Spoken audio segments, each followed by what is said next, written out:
there is anger from a number of people about these huge bonuses that AIG executives have received. I get emails, I have to say weekly, saying, David, you've got to talk about these huge bonuses that companies like AIG and others are getting, the executives. It's completely crazy. And now we actually have the AIG CEO on the record comparing anger over those big bonuses to lynchings of people in the south of the United States years ago. This makes absolutely no sense to me. This is AIG CEO Robert Benmosche, who came in after the 2008 financial crisis, and he was kind of the guy to rescue AIG. Now, of course, as you know, AIG was rescued in part not by their new CEO, but by the fact that they were bailed out with government money that, of course, originally comes from taxpayers.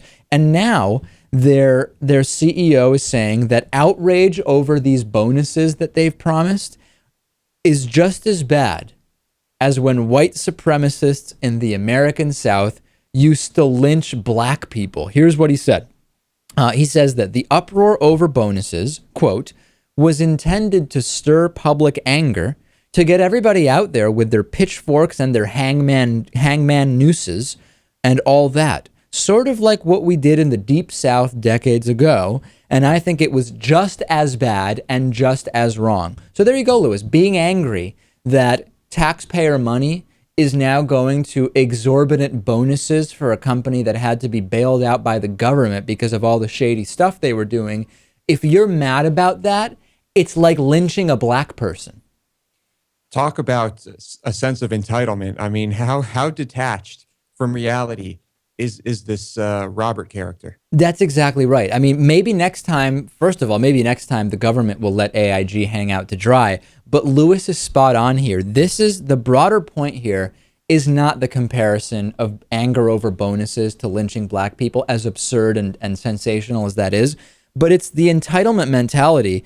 In the same way that people who were lynched had a right to continue living, which was taken away from them, he feels that their executives have the right to take these huge bonuses after being bailed out by the government. That's really at the root of this.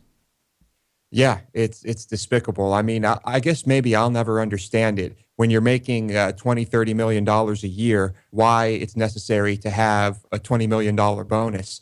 But it's just all around mind-boggling and pretty insensitive to make these claims. It absolutely is. And I would also add that the fact that Mr. Benmosche feels comfortable enough to make these comments in public confirms that it is actually not like lynching black people in the South. Because if this were at all like lynching black people in the South, he would be afraid to come out in public and say, anybody who's angry about our bonuses, that's just as bad as lynching black people in the South. He would be afraid to say that. The fact that he makes this statement confirms it is an incorrect statement. And the fact that he's willing to say this, I mean, most people would never make this comparison regarding just about anything, and he's willing to make it compared to his bonuses on the national level. It's pretty incredible. He is completely detached from reality. Let's take a break. Facebook.com/David Pakman Show. We'll be right back after this.